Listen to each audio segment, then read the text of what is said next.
How close have you come to God? How close have you found yourself in your living throughout your life? How close have you come to God? There have been many times in my life when I am sure I've had near misses with the Almighty, near misses with the amazing one who created this incredible universe. One time I was driving back from Wichita Falls to Dallas. This was back in the late 1990s, probably 1998 or so. I'd been asked to teach a semester of biblical Greek at Perkins School of Theology. They had way too many students who wanted to take Greek, and so they had to add an extra section, and I was the person they came to teach the class. And so I'm driving in from Wichita Falls to Dallas several times each week to teach this class back and forth and back and forth. I was making the trip so often that my car knew the road. I could have just been sitting there and it would have driven itself in and back, out, in and back, in and back. So I'm sitting there driving along. I've made the drive down from Wichita Falls to Decatur. I've turned onto 380 from Decatur towards Denton. It was a beautiful day. It was in the fall. The air was lovely and clear. There wasn't a cloud in the sky. It was sunny and gorgeous. And I'm just sitting there relaxing, enjoying the drive in and listening to a book tape, when suddenly, out of nowhere, startling in its prominence, there was a jarring look. It was like something just punched me in the side, or tapped me on the shoulder, or forced me to rip my attention away from that zone of dozing that you kind of get into when you're driving long distance. Over a long distance, you're listening to a book or to music, and you're just kind of zoning. You're paying attention to the road, but you're not paying attention to the road. You all know the kind of state you can be in at times, and that's the state I was in. And suddenly, in the middle of nowhere, startling in its prominence, was this sudden look. "Hey, Greg." And then I looked, and something told me I needed to act. I don't know what it was. I don't remember. There was nothing particular about what I saw that struck me as unusual. I saw oncoming traffic on the other side of the lane. It was a 2-lane highway then, and there was this car coming, and he was starting to get close, and we're both going, I guess, 65 miles an hour towards each other. But something told me I needed to swerve to the right. So I started to swerve to the right, and as I swerved to the right, I noticed that this car started swerving to its left, into the center of the lane and towards me. The more I swerved to the right, the more it swerved to the left. I got onto the shoulder. It was coming right for me. If I didn't do something, we were going to impact. We were going to hit. It was going to be a kablooey accident. I slammed on the accelerator and went off the road, off the shoulder, onto the gravel on the side, and missed getting hit by that car by inches. I slammed on the brakes, came to a stop, backed up, got out, ran. The car had gone into the ditch and stopped. Its engine was just racing like crazy. I got there, but the driver was already dead.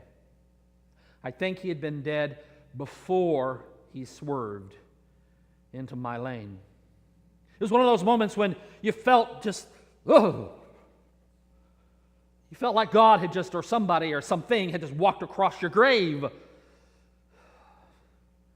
was one of those instances that once it was over with, you're shaking with adrenaline, and your heart's racing, and you realize how close you came to dying yourself. In that moment, I knew that God had been with me. I knew that God was right there with me. I thought I was alone in that car. I wasn't. God was with me. It was a near miss with that car, and thanks to God, I am alive today. It was a near miss with God. One of those moments when God was right there. God was in my presence. If it had not been for God acting to yank my attention away from dozing, I would have died probably in a head-on collision. But because of God, I'm here today. Several years earlier, July of 1993, I remember it exactly because it was my first communion Sunday as pastor at Celeste Kingston in White Rock. My first appointment back in North Texas. I was on my way from the White Rock congregation, which is now closed, to the Celeste Church for communion. And behind me, following me really closely, was a family that goes to the Celeste Church. I guess they figured that if they get there right after the pastor, they won't be late. And they were right. So I'm going along the road. It wasn't a farm-to-market road. It was a rather rickety road, but it was a good shortcut across from White Rock to Celeste. And so I'm peeling down this road, trying to get there in time before the church service starts, because that multi-point charges, you have multiple services. So I'm going down the road, and I hit this curve, and I make this sharp curve to the left. And as I'm making this sharp curve, it's a blind curve. There's trees and bushes in the way. And as I'm making this curve, I come around the corner, and there in front of me is a cow. Uh-oh. There's no way I could stop. To this day, I have the following mental images in mind. These little snapshots, like someone took a camera and took these pictures through my eyes. The first view is of that cow looking at me going, uh-oh. Or words to that effect. The next scene is of the cow having bounced off the hood of my car, forelegs in the air, coming right for me. And then the next scene is of these people, church members, looking down on me, and I'm looking up at them, and they're going, "Are you okay?" As I'm laying in the grass. They have pulled me out of my car, and I'm in the grass. And they told me what happened. They said, I hit the cow bounced off my hood into the air, rotated sideways, and slammed down in the passenger side.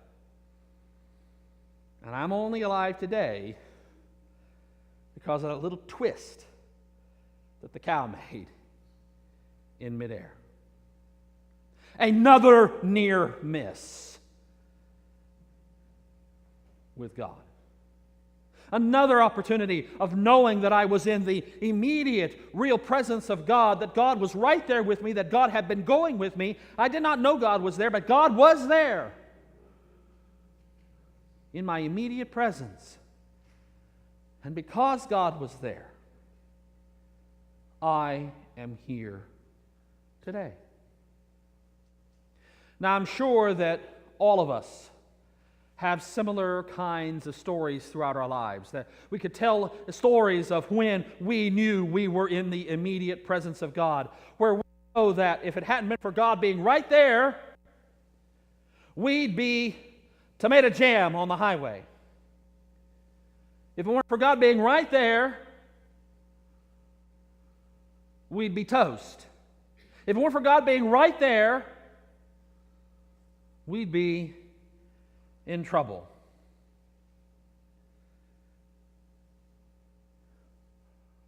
If it weren't for God's immediate presence, God going with us, we would be lost. And yet, we go through our lives as if that's not the case. We go through our lives as if God isn't there. We go through our lives not expecting God to be there. We go through our lives wondering, where is God? We ask God, why aren't you with us when God is with us? God, why aren't you here today when God is here? God, why aren't you here with us in worship when God is here? God, why aren't you with me here in the hospital when God is here? I went and visited Judy at the emergency room before they transferred her to Greenville. Yes, Judy's in the hospital in Greenville. We need to keep her in our prayers. She's doing all right. She's going to have stress tests tomorrow, but she's doing okay. And when I sat there and chatted with her, I at some point we were talking, and she asked me what I was going to preach on today, and I told her, and she says, "Well, God's always with me." Wow. Here she is in the emergency room, afraid, possibly having heart trouble, concerned about it, and yet she looks at me with the face of an angel that she is and says, "God's always with me." If only that could have been Moses' response. If only that could be our response. Moses today is guilty of what most of us are guilty of. We say, "Where are you, God? Why aren't you going with us? Why aren't you here?" That's what Moses was asking. Moses wasn't listening to God. God had already told Moses, "You have found favor in my sight. I will go with you." God's already told Moses, "My presence will go with you." And then Moses says, "Well, if your presence won't go with us," it frustrates me to hear Moses say this, but he does.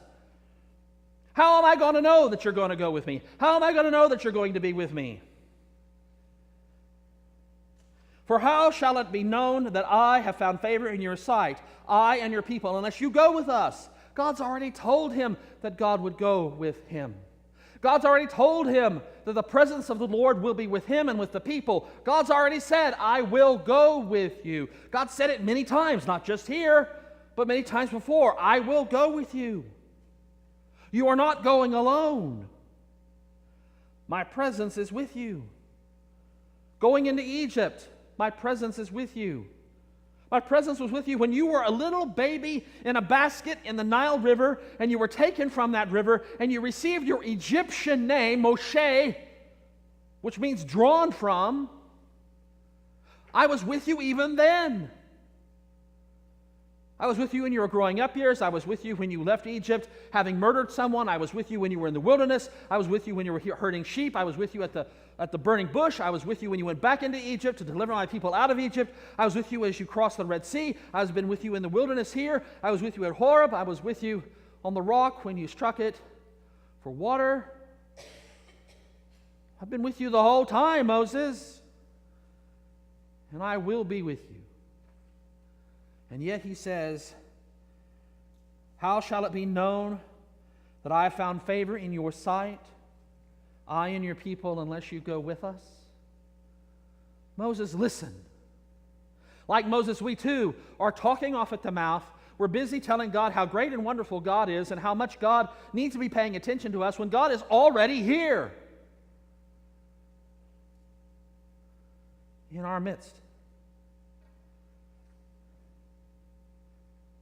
The Lord said to Moses, after Moses is done running off at the mouth, asking why God can't be with him, after God had already said God would be, God says, "I will do the very thing that you have asked."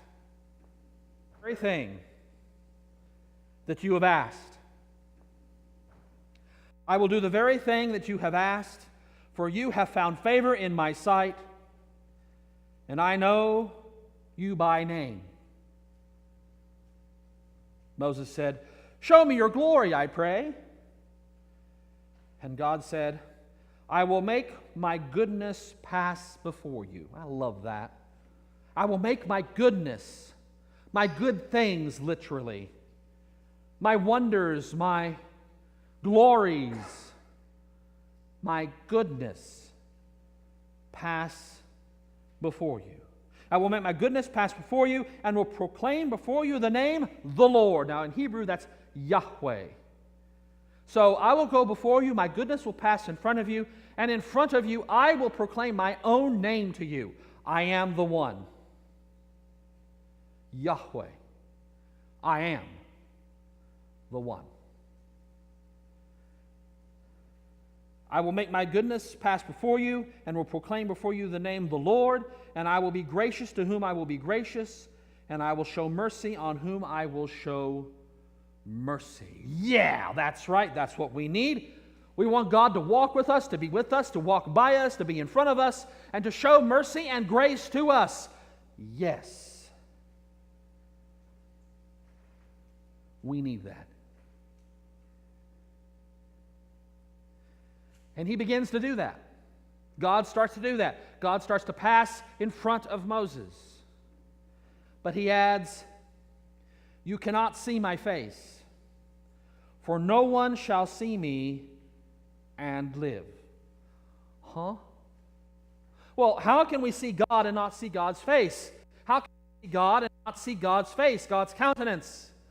We know people by their faces. How can we know God if we don't see God's face, if we don't see God face to face? You cannot see my face, for no one shall see me and live. Why? That's my question. Well, Moses doesn't argue here. He knows the answer. Humans, being what we are, imperfect, with many imperfections, sins, cannot survive in the unfiltered presence of God. It's a miracle he can survive as much as he already has, or the Israelites could survive as much as they already have, being in the presence of God. But to have the glory of God shining forth right there, if God were not to protect him, he would be blown away. He would have dissolved in the presence of all that glory. You cannot see my face, for no one shall see me and live. And the Lord continued, see, there is a place by me where you shall stand on the rock. And while my glory passes by, I will put you in the cleft of the rock. And I will cover you with my hand until I have passed by. Then I will take my hand away, and you shall see my back, but my face shall not be seen. God's grace and mercy, which he talked about just a moment ago, extends to Moses' imperfection, Moses' inability to stand in the presence of God, Moses' infinitesimally tiny, itty-bitty self, and the enormity of his own sin. God's mercy and grace covers him, metaphorically with the hand. I will put you in the cleft of the rock, and I will cover you with my hand until I have passed by. It's a very powerful image. It's one that spoke to authors and to poets and to hymn writers throughout the centuries. One of my favorites is Fanny Crosby. It's not in our hymnal, but it's an amazing hymn.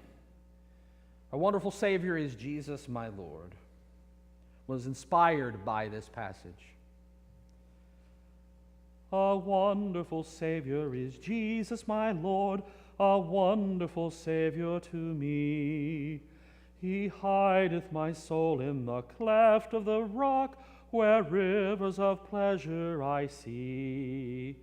He hideth my soul in the cleft of the rock, that shadows a dry, thirsty land. He hideth my life in the depths of his love, and covers me there with his hand, and covers me there with his hand. What does it mean to be covered with God's hand? We can't tolerate the presence of God without some kind of filtering. Usually it's the filtering of our own ignorance, or our own ability to see and know God being there other than by faith. What does it mean to have God's hand covering us, hiding us in the cleft of the rock, and covering us? Christians have seen in this image the presence of Jesus Christ. In the Transfiguration story, we have two of these Old Testament characters, Moses on the one hand and Elijah on the other, both of whom encountered God on a mountain.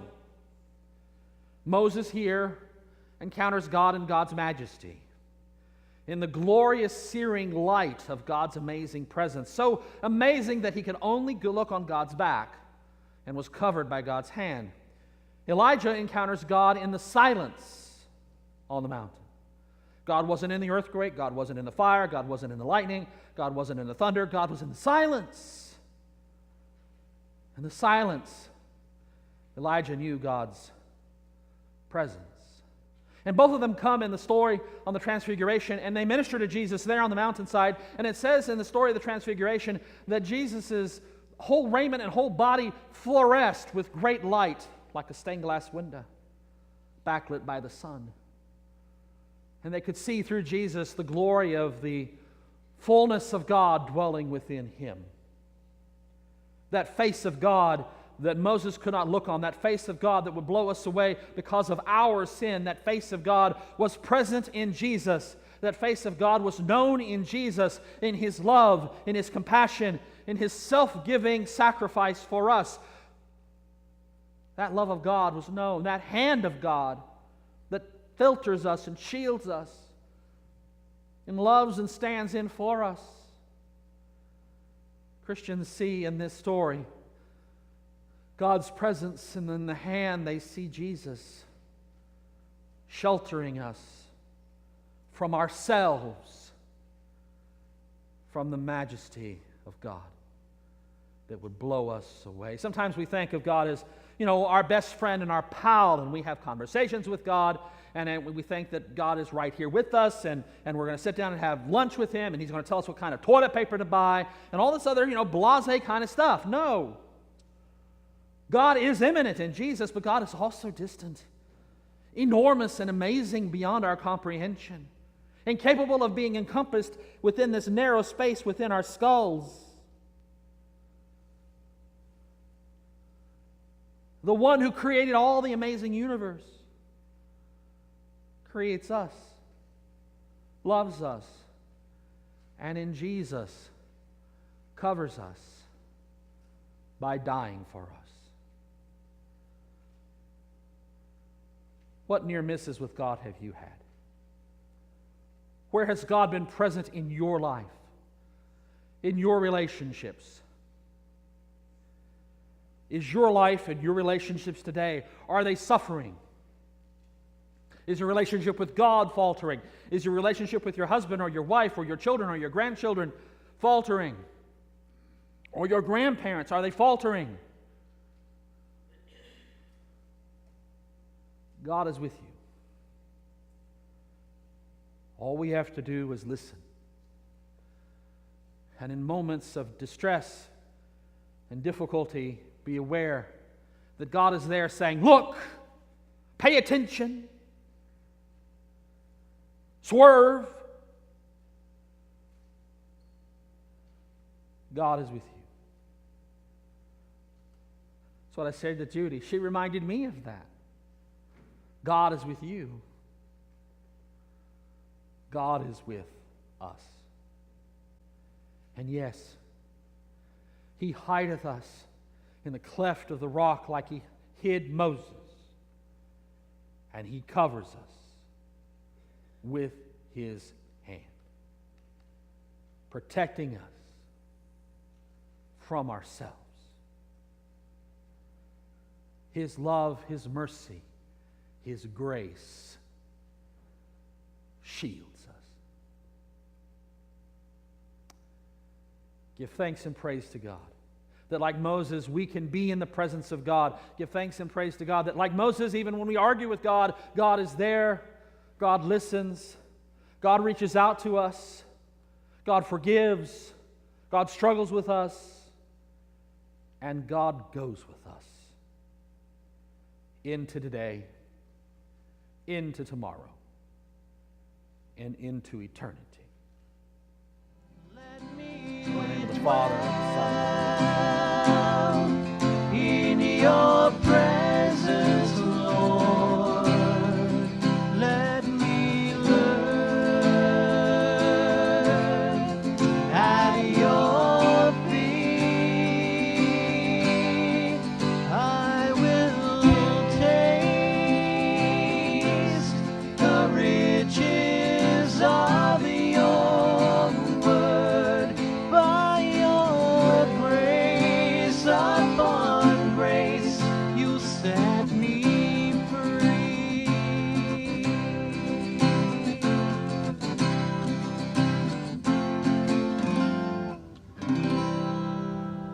You have been listening to a sermon by Dr. Gregory Neal, Senior Pastor of the First United Methodist Church in Commerce, Texas, and Rector of Grace Incarnate Ministries. Copyright 2017 by Dr. Gregory S. Neal, all rights reserved. For more information and for other sermons by Dr. Neal, visit us on the web at www.revneal.org. That's www.revneal.org. You are also invited to visit us in person at First United Methodist Church, 1709 Highway 24, Commerce, Texas, 75428. This program was produced by Dr. Greg Neal.